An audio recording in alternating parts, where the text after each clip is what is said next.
We're going to make official the greatest victory yet. இன்னும் சற்று நேரத்தில் இந்த சட்டமூலத்தில் கையொப்பமிட்ட பின்னரே நாம் பெற்ற பாரிய வெற்றியாக பதிவாக போகின்றது.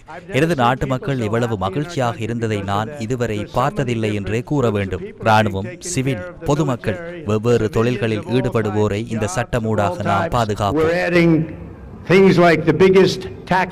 இதனையடுத்து அமெரிக்க ஜனாதிபதி டொனால்ட் ட்ரம்ப் வெள்ளை மாளிகையில் ஒன் பிக் பியூட்டிஃபுல் சட்டமூலத்தில் கையொப்பமிட்ட பின்னர் அதனை சட்டமாக அறிவித்தார். சட்டமூலத்தில் அமெரிக்க ஜனாதிபதி கையொப்பமிடுவதற்கு முன்னர் ஈரானின் அணு ஆயுத மத்திய நிலையத்தின் மீது தாக்குதல் நடத்துவதற்காக பயன்படுத்தப்பட்ட 2 B-2 விமானங்களும் வெள்ளை மாளிகைக்கு மேலான வான்பரப்பில் பறக்கவிடப்பட்டமை விசேட அம்சமாகும்.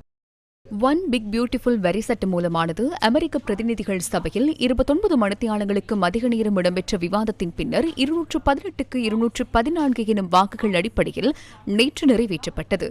வரி சட்டமூலத்துக்கு எதிராக பிரதிநிதிகள் சபையில் ஜனநாயக கட்சியின் 212 பேரும் வாக்களித்ததுடன் டிரம்பின் குடியரசுக் கட்சியின் பிரதிநிதிகள் இருவரும் சட்டமூலத்துக்கு எதிராக வாக்களித்தனர்.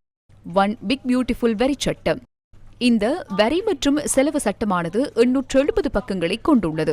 இதில் வரிச்சலுகை மற்றும் செலவு குறைப்பு என்பன உள்ளடக்கப்பட்டுள்ளதுடன் தேசிய பாதுகாப்புக்கும் அமெரிக்காவுக்குள் சட்டவிரோதமாக பிரவேசிப்போரை வெளியேற்றுவதற்காகவும் மேலதிக நிதி ஒதுக்கப்பட்டுள்ளது.